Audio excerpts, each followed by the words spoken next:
to say that Amazon's Lord of the Rings, The Rings of Power, has got off to just a really bad start would probably be the understatement of the century. It's been very underwhelming. It really, truly has, which is so unbelievable. It just shows how much Amazon has screwed this up. Um, because, I mean, think about it. When we think of longevity, we think of things like Star Wars. Well, that was made in the 70s. This was, I mean, Lord of the Rings dates back 50 years prior to that. We're talking about, an old fan base that has lived up to find new fans in 2022. So, I mean, it's absolutely amazing at the longevity of Lord of the Rings. And it's amazing that you can find somebody that's 80 years old who was introduced to it when they were really young and then find kids that are introduced to it now. I mean, if that's not longevity, I don't know what is in the modern era. So what did Amazon decide to do? They decided to promote diversity when they should have been promoting story. They've tried to promote this feminist talk before they tried to um, be willing to work with fans in a lot of ways to bring the stories that fans want to come alive. They have tried to do everything that you would expect from Hollywood in 2022 to ruin a franchise before it even begins. Then you add all of that, all of that BS marketing that they've done, and then you have the Lord of the Rings trailer finally comes out. So we're like, okay, maybe we're actually going to get to see some interesting characters and some story that comes along with it. And what did they do with that? They gave us a bunch of beautiful scenery, but no story. Which, if there's anything that really truly actually worries me, it's that. Because the fact that we didn't get to see the story behind it, or at least get an idea of it, really concerned me. Because I'm like, okay, they're going to have beautiful scenery, and that's great, but they might not have interesting characters, which worries me. Anyways, the Lord of the Rings, the Rings of Power showrunners have finally tried to, I don't know, bring some excitement back to this show by revealing four story arcs that they are attempting to adapt. So let's just, before further ado, let's just get right on into the stories. It says the Lord of the Rings of Power showrunners J.D. Payne and Patrick McKay recently detailed the four stories they plan on adapting for their show. In a new Vanity Fair article attempting to defend the show from its growing amount of critics, showrunners J.D. Payne and Patrick McKay explained the four major stories they are adapting for their show. First, they detailed the show will begin with the forging of the rings. McKay explains, "We're going back thousands of years to when the party was full swing." It's almost kind of like the Middle Earth. We got to see that in those games. I think, what was it called? Middle Earth, the Fog of War, and so forth. I forget the name of the games, but I mean they were actually really good. We're actually going to get to see maybe a little bit expansion upon that. I hope they expand maybe about the creation of the Nazgul, who they were. I thought, to me, that was probably the more interesting aspect of those Middle Earth games. So I mean that'd be kind of cool if they went and they did that. And of course, we got to see a little bit of that in these games with Celebrimbor and all of that.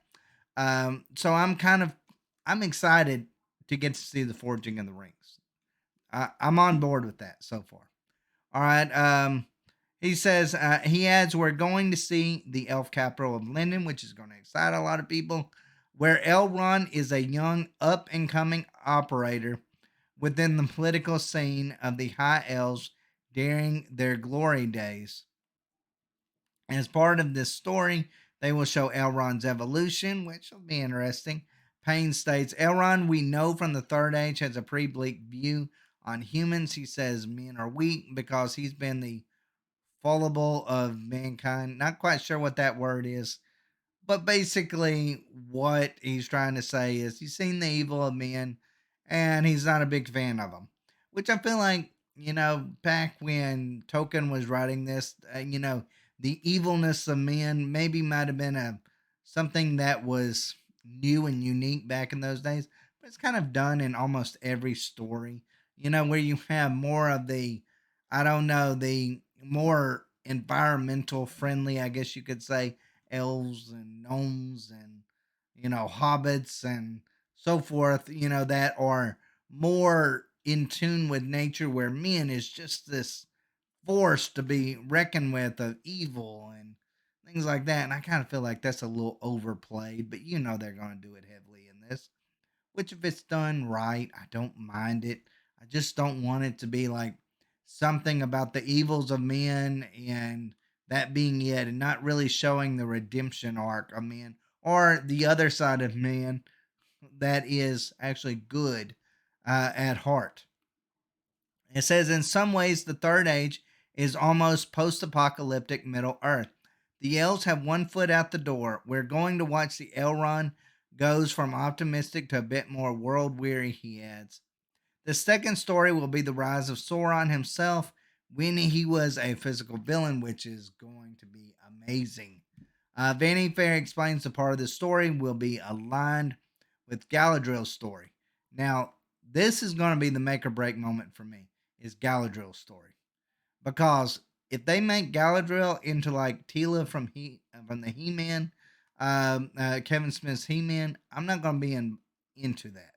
If they make it from the way she was in The Hobbit or the way she was in Lord of the Rings, I'm perfectly cool with it.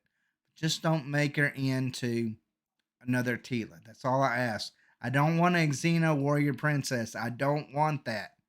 I pray they don't come that way. He may be hiding in plain sight, or he may be yet to come.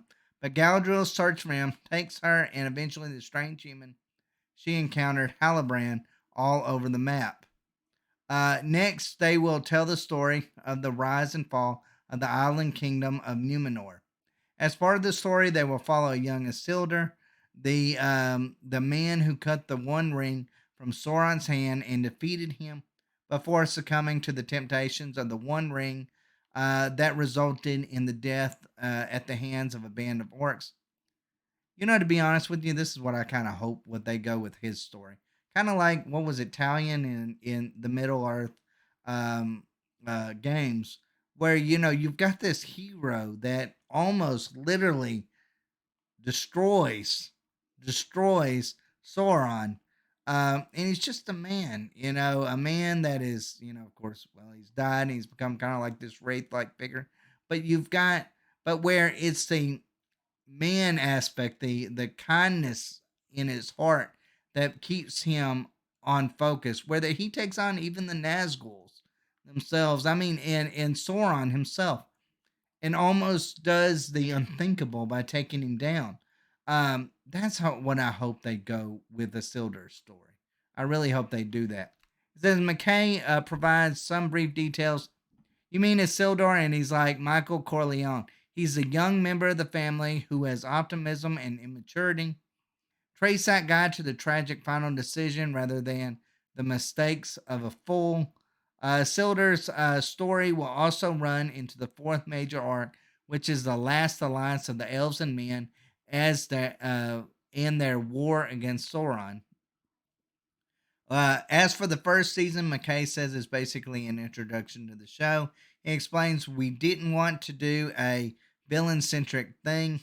We wanted it to be about introducing these worlds and the peoples who dwell in them and the major heroes and characters, some of whom you know and some of whom are new, which again is another big worry, and I think it's worrying every Lord of the Rings fan, and that's these new heroes because these new heroes seem to fit into 2022 standards and usually aren't really that interesting because writers now are not that interesting.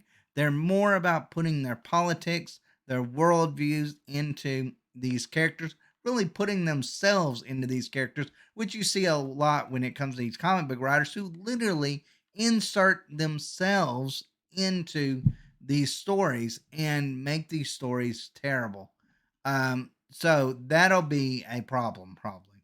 I have a feeling probably none of these new characters will be fan favorites. If I had to absolutely guess it. He then adds season two. We go a little bit deeper into the lore and the stories people have been waiting to hear.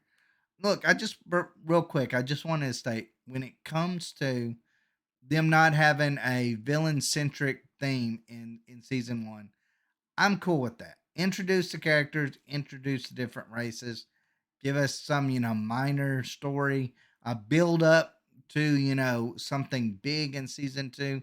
Perfectly cool with that. Perfectly cool with that.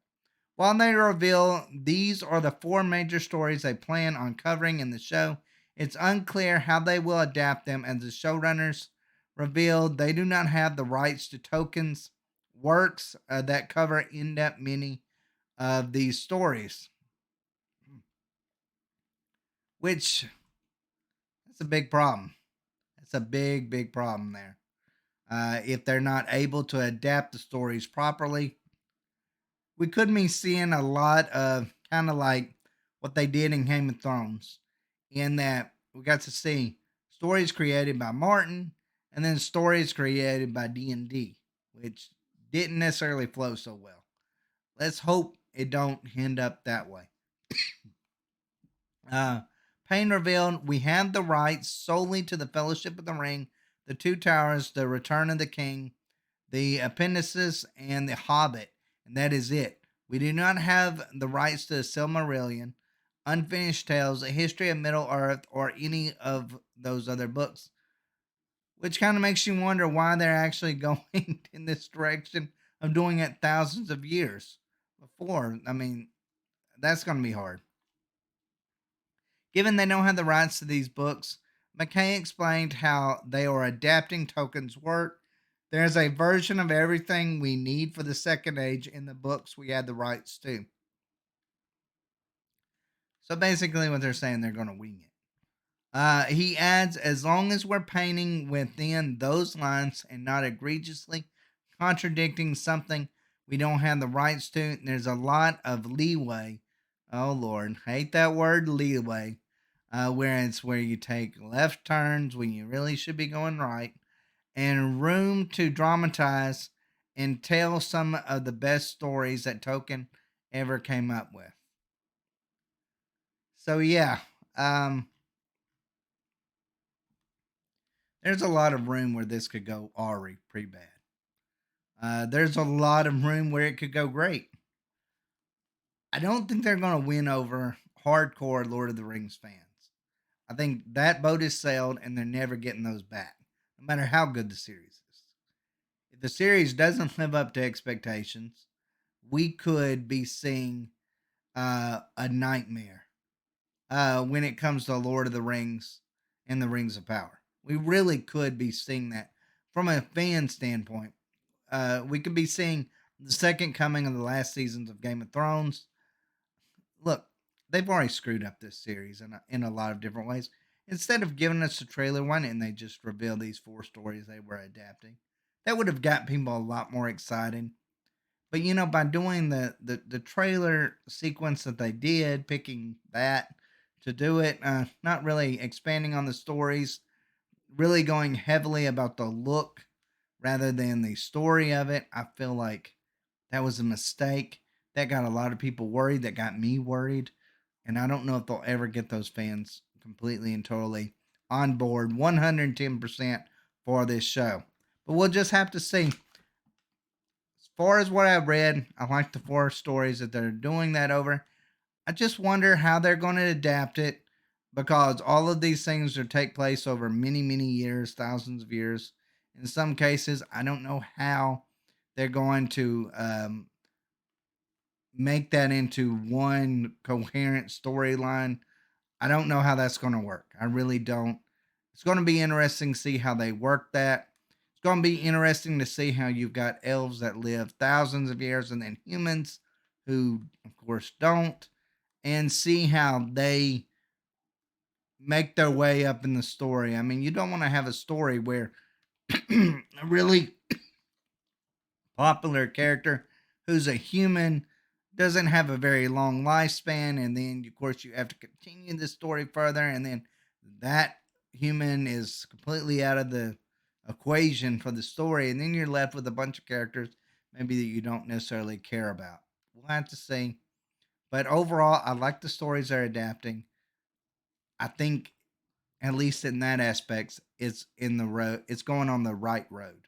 But we'll just have to see. I'm pessimistically optimistic about this show. Um, I hope that it's as good as what the showrunners believe that it is. I hope that it doesn't focus on diversity as much as it does on storytelling. I hope that it's not a 2022 version of something and actually lives up to what Tolkien would expect out of a show that was made from the books that he created.